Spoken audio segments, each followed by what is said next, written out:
নমস্কার বন্ধুরা, আমি আলপনা সিম্পলের টেস্টিতে আপনাদের সবাইকে স্বাগত। আজকের আমি শেয়ার করব আমের পোড়া পিঠা। আমার চ্যানেলে নতুন বন্ধু হলে আমার চ্যানেলটিকে সাবস্ক্রাইব করে পাশে থাকার অনুরোধ রইল। অলরেডি যে বন্ধুরা আমার পাশে আছেন তাদেরকে জানাই অসংখ্য ধন্যবাদ।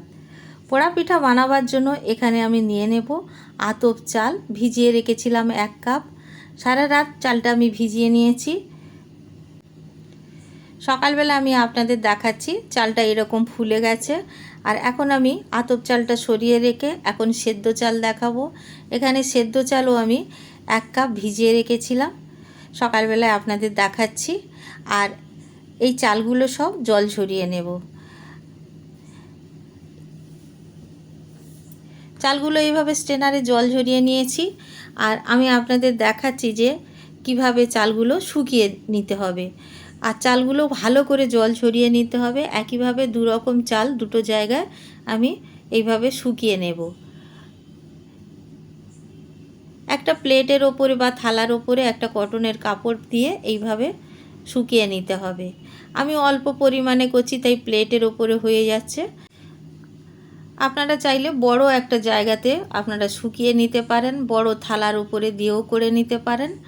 আর এখানে আমি 5 থেকে 6 ঘন্টা পাখার তলায় রেখে শুকিয়ে নেব। আর পাখা না চললেও এমনিতেও শুকিয়ে যাবে। আর পাখার তলায় রাখলে একটু তাড়াতাড়ি হয়। দেখুন শুকিয়ে নিয়েছি, 5 ঘন্টার মধ্যে শুকিয়ে গেছে। আর দুটো দেখিয়ে দিচ্ছি, দেখুন দুটো একইভাবে দু রকম চাল শুকিয়ে গেছে। এখন আমি নিয়ে নেব মিক্সার জারের মধ্যে, আলাদা আলাদা করে গ্রাইন্ড করে নেব। গ্রাইন্ড করে নিয়ে আমি একেবারে থালার মধ্যে দিয়ে দেব। আর দেখুন আমি থালার মধ্যে দিয়ে দিয়েছি। আতপ চালটা আমি আগে গ্রাইন্ড করেছি। চালটা কিন্তু একেবারে মিহি করা যাবে না, একটু খড়খড়ে থাকবে, সেই রকম মিহি করে নিতে হবে, যেমনটা আমরা ফিরনি বানাবার জন্য করে থাকি। আমি সেদ্ধ চালটাও গ্রাইন্ড করে দিয়ে দিলাম আতপ চালের মধ্যে। আর দুটো চালই গ্রাইন্ড করার পর মিশিয়ে নিতে হবে ভালো করে। খুব ভালো করে আমি মিশিয়ে নিয়েছি। এখন এখানে একটা আম নিয়ে নিয়েছি। দেখুন এই আমগুলো অনেক সস্তায় পাওয়া যায়, 50 টাকা কেজি আমাদের এখানে মালদার আম। আর এই আমগুলো দিয়ে এই সব কাজগুলো করলে অনেক সস্তায় পড়বে। আর দেখুন আমি ব্লেন্ড করে নিয়েছি আমটা, যতটা পাল্প ছিল বের করে। আর এখানে আমি একটা মিক্সিং বোল নিয়ে নিয়েছি। মিক্সিং বোলের মধ্যে 2 কাপ চালের গুঁড়ো দিয়ে দিলাম। 1/2 কাপ চিনি নিয়ে নেব। চিনি যদি আপনারা বেশি খেতে চান দিতে পারেন। পোড়া পিঠাতে সাধারণত আমরা একটু চিনি কম খেয়ে থাকি ছোটোবেলায় থেকে, তাই শিখেছি মায়ের কাছ থেকে। এখানে গুঁড়ো দুধ দিয়ে দেব, যেহেতু আমের পিঠা বানাচ্ছি দুধ দিলে কিন্তু দুর্দান্ত টেস্ট হবে। আর এখানে নারকেল কোড়া দিয়ে দিলাম 1/2 কাপ মতো। দিয়ে দেব এখানে লবণ। এই লবণটা মাস্ট দিতেই হবে, এই লবণ, তা নইলে কিন্তু পিঠাটা একেবারে ভালো লাগবে না। আর এখানে আমি আমের পাল্প পুরোটা দেব না, কিছুটা দিয়ে দেব, বাকিটা রেখে দেব, যদি প্রয়োজন হয় তাহলেই দেব। তা নইলে আগের থেকে বেশি আমের পাল্প যদি আমি দিয়ে দিই তাহলে কিন্তু পরে ম্যানেজ করা যাবে না, চালের গুঁড়ো কম হয়ে যাবে। সেই জন্য আগে খুব ভালো করে মিশিয়ে নিয়ে দেখব যে প্রয়োজন হচ্ছে কি না। খুব ভালোভাবে আমি মিশিয়ে নেব এইভাবে। আর এই কাজটা হাত দিয়েই করতে হবে, উইচ দিয়ে কিন্তু ভালো হবে না। দেখে নিশ্চয়ই বুঝতে পারছেন, হাত দিয়েই এই কাজটা করতে হবে। এই পিঠে ব্যাপারটা হাত দিয়ে না করলে কিন্তু ভালো হয় না। যে কোনো পিঠের ব্যাটার হোক যাই হোক, এইভাবে হাত দিয়েই বানিয়ে নিতে হয়। ভালো করে আমি মিশিয়ে নিয়েছি। মিক্স করে নিয়ে ঢাকা দিয়ে রেখে দেব। খুব বেশিক্ষণ সময় রাখবো না, যতক্ষণ এখানে আমরা পাতাটা রেডি করে রাখবো ততক্ষণ। এখানে আমি পাতাটা একটা ফ্রাইং প্যানে দিয়ে দেখে নিচ্ছি যে কতটা বড় আছে। আর এইভাবে দেখে নিতে হবে।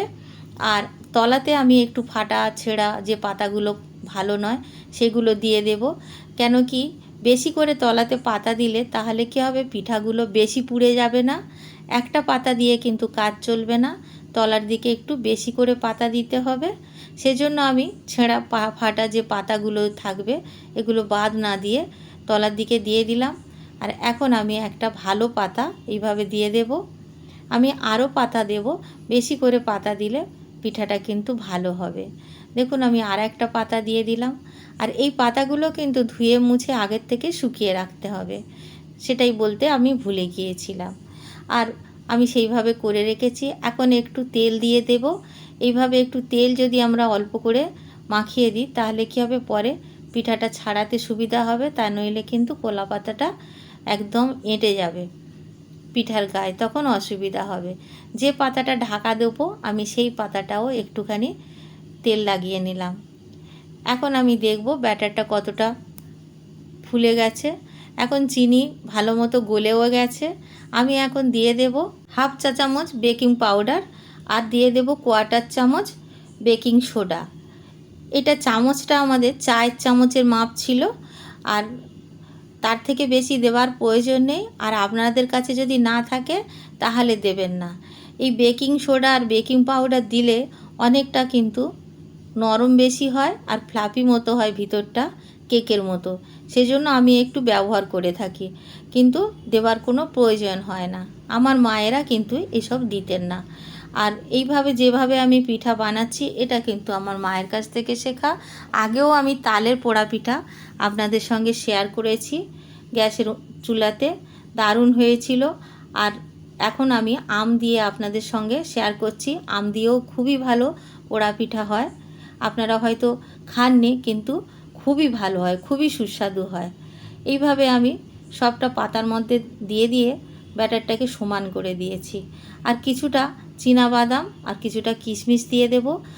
আপনাদের কাছে যদি কাজু বাদাম থাকে কাজু বাদামও দিতে পারেন। আর কোনো কিছু না দিয়েও কিন্তু পিঠাটা দারুণ হয় খেতে। সেজন্য বলছি যে দিতে পারেন, নাও দিতে পারেন, থাকলে দেবেন, না হলে দেবেন না। এইভাবে পাতাটা মুড়ে নেব। আর দেখুন আমি কিভাবে মুড়ে নিয়েছি। নিয়ে ওপর থেকে যে পাতাটা তেল লাগিয়ে রেখেছিলাম দিয়ে দিলাম এইভাবে। আর তলার দিকে পাতাগুলো এইভাবে তুলে মুড়ে দেব। তাহলে কি হবে, তলার দিকটা কিন্তু বেশি পুড়ে যাবে না। পোড়া পিঠা কিন্তু একটু একটু পুড়তে হবে, তা নইলে পোড়া পিঠা হয় না। কিন্তু বেশি পুড়ে গেলে তখন তো মুশকিল। সেজন্য এইভাবে একটু বেশি করে পাতা দিয়ে মুড়ে দিতে হবে। এখন আমি গ্যাসের চুলায় বসিয়ে দেব। আর প্রথম থেকে একেবারে লো ফ্লেমে রেখে 20 মিনিট আমি রান্না হতে দেব। একটুও জোর আঁচ করব না, তাহলে কিন্তু পিঠাটা পুড়ে যাবে আর ভিতর থেকে সেদ্ধ হবে না। দেখুন আমি 20 মিনিট পরে আমি আপনাদের দেখাচ্ছি খুলে ভিতরটা কেমন দেখতে হয়েছে। একটা পিঠ হয়ে গেছে, তাই আমি ভিতরটা আপনাদের একবার দেখিয়ে দিচ্ছি। ভিতরটা দেখেছেন, একদম সামনের দিকটা কাঁচা আছে, আর দুদিকটা তো পোড়াতে হবে, সেই জন্য আবার আমি এইভাবে দিয়ে দেব। আমি তলার দিকটা একটু চেক করে নিচ্ছি বন্ধুরা, যে তলার দিকটা কতটা পুড়েছে। পারফেক্ট পোড়া হয়েছে, এর বেশি পোড়ার প্রয়োজন নেই। আমি একটা থালা নিয়ে ফ্রাইং প্যানের ওপরে দিয়ে এইভাবে উল্টিয়ে নেব। তাতে কি হবে, অপর পিঠটা যাতে ভালোভাবে পোড়ে সেজন্য এইভাবে দিয়ে দেব। দিয়ে আবার ঢাকা দিয়ে আমি 15 মিনিটের জন্য রান্না হতে দেব। 15 মিনিটের জন্য এই জন্য দিয়েছি, আগে 20 মিনিটের জন্য দিয়েছি। প্রথম থেকে ঠান্ডা ছিল তো পিঠাটা, সেজন্য 5 মিনিট বেশি লেগেছে একটা পিঠ হতে। এখন আমি গ্যাসের চুলা অফ করে দিয়েছি 15 মিনিট পরে, আর ঠান্ডা হতে দেব। ঠান্ডা করে নিয়ে আমি আপনাদের সামনে খুলব। দেখুন এখন আমি খুলে নিচ্ছি, পাতাগুলো বের করে নেব। আর বেশিক্ষণ রেখে দেওয়া যাবে না, যে অনেকটা ঠান্ডা হবে সেই পর্যন্ত কিন্তু রেখে দেওয়া যাবে না। মাঝখানে একটু ঢাকাটা খুলে একটু একটু যে ঘামগুলো থাকে সেগুলো কিন্তু একটু ভ্যাপারে যে জলগুলো ওগুলো একটু ফেলে দিতে হবে, তা নইলে কিন্তু পিঠার মধ্যে জলগুলো পড়ে যাবে। সেজন্য এইভাবে আমি দিয়েছি। আর দেখুন কত সুন্দর দেখতে হয়েছে, একদম পারফেক্ট পোড়া পিঠা হয়েছে। যতটা পোড়ার দরকার ততটাই পুড়েছে, এর থেকে বেশি পোড়াবারও প্রয়োজন নেই আর কম পোড়াবারও প্রয়োজন নেই। দেখুন কতটা সুন্দরভাবে রেডি হয়েছে। আর বন্ধুরা আমি কিন্তু একটা কথা বলতে ভুলে গেছি আপনাদের, যখন আমি ঢাকাটা দিয়েছিলাম ঢাকার মধ্যে যে একটা ছিদ্র থাকে সেটাতে কিন্তু আমি বন্ধ করে দিয়েছিলাম। সেটা আপনারা খেয়াল করেছেন কি না জানি না, কিন্তু আমি কিন্তু ওটা বন্ধ রেখেছিলাম, সেটা আমার বলতে ভুল হয়ে গেছে। এখন আমি কেটে আপনাদের দেখাচ্ছি কতটা সুন্দর হয়েছে ভিতরটা।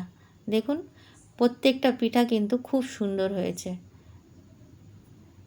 একদম পারফেক্ট পোড়া পিঠা হয়েছে। যারা আপনারা তালের পোড়া পিঠা খেয়েছেন তারা নিশ্চয়ই বুঝবেন কতটা পারফেক্ট হয়েছে। খেতে দুর্দান্ত লাগে, তালের পিঠার থেকে অনেক বেশি ভালো লাগে। বাড়িতে বানাবেন, কেমন লাগলো কমেন্ট করে জানাবেন। রেসিপি যদি ভালো লাগে লাইক করবেন, শেয়ার করবেন। নতুন বন্ধু হলে সাবস্ক্রাইব করতে ভুলবেন না যেন। আজকের এই পর্যন্ত, দেখা হবে পরের ভিডিও নতুন কোনো রেসিপির সঙ্গে। সুস্থ থাকবেন, ধন্যবাদ, নমস্কার।